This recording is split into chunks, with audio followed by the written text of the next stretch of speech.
अब बात करते हैं नेक्स्ट सेक्शन की, जिसका नाम है amortisation of preliminary expenses, section 35D। Section 35D provides for the amortization of preliminary expenses incurred by Indian companies and other resident non-corporate taxpayer for the establishment of business concern or the expansion of the business of existing concern।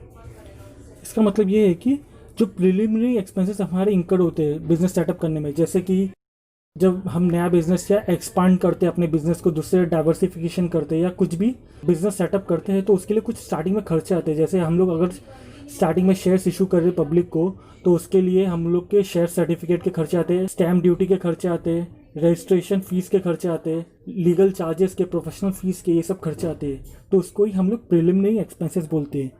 और section 35 define करता है कि Indian companies और other resident यानी Indian non corporate taxpayer for the establishment of concern और the expansion of the business of existing concern. मतलब या तो नया बिजनेस सेटअप करने के लिए या फिर जूने बिजनेस में को एक्सपांड करने के लिए जो भी खर्चा लगता है, जो प्रिलिमिनरी एक्सपेंसेस होता है, उसको डिडक्शन मिलेगा। तो आगे पढ़ लेते हैं। This section applies in the case of new companies to expenses incurred before the commencement of the business. In the case of extension of an existing undertaking to expenses incurred till the extension is completed. That is in the case of setting up a new unit, that is expenses incurred till the new unit commences production or operation. तो eligible expenses कौन कौन से? The following expenditure are eligible for amortization. Expenditure in connection with the preparation of feasibility report. मतलब वो report जिससे हम लोग को पता चले कि आगे हम लोग को एक्सपेंशन या दूसरा नया बिजनेस करना चाहिए कि नहीं, उसका फिजिबिलिटी रिपोर्ट होता है। प्रिपरेशन प्रोजेक्ट रिपोर्ट, और जिस प्रोजेक्ट में हम लोग जा रहे हैं या फिर मतलब जो बिजनेस हम लोग सेटअप कर रहे हैं, तो वो चलेगा कि नहीं चलेगा, उसका कॉस्टिंग स्ट्रक्चर कितना है, प्रॉफिटेबिलिटी कितने साल में हो जाएगा, वो सब। कंडक्टिंग मार्केट सर्वे और any other survey necessary for the business of the SSC, engineering services related to the एसएससी's business, legal charges for drafting any agreement between the SSC and any other person for any purpose relating to the setting up to the conduct of business of SSC, by way of legal charges for drafting the memorandum and articles of association of company, on printing the memorandum and articles of association, by way of fees for registering the companies under the Companies Act 1956।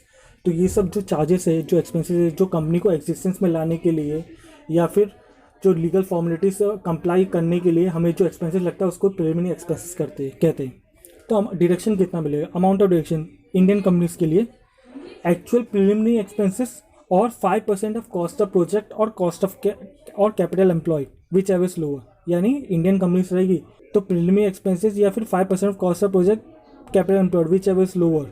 अभी cost of project और capital employed के बारे में हम definition समझेंगे कि इसमें क्या क्या इंक्लूड होता है।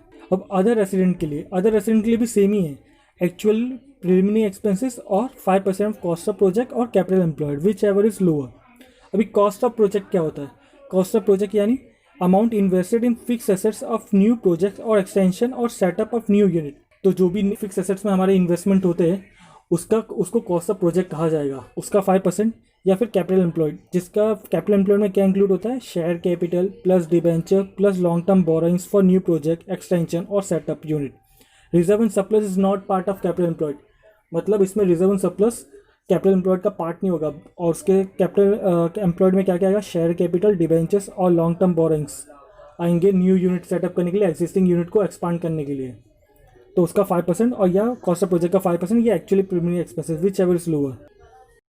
सच preliminary expenditure incurred shall be amortized over a period of 5 years। जो भी हमारा ऊपर से जो कैलकुलेशन करके आता है एक्चुअल प्रीमियम एक्सपेंसेस या 5% ऑफ कॉस्ट ऑफ प्रोजेक्ट या capital employed whichever is lower, अगर वो आ गया तो उसको 1/5 से डिवाइड करेंगे और वो अगले 5 साल के लिए हमें मिलते जाएगा।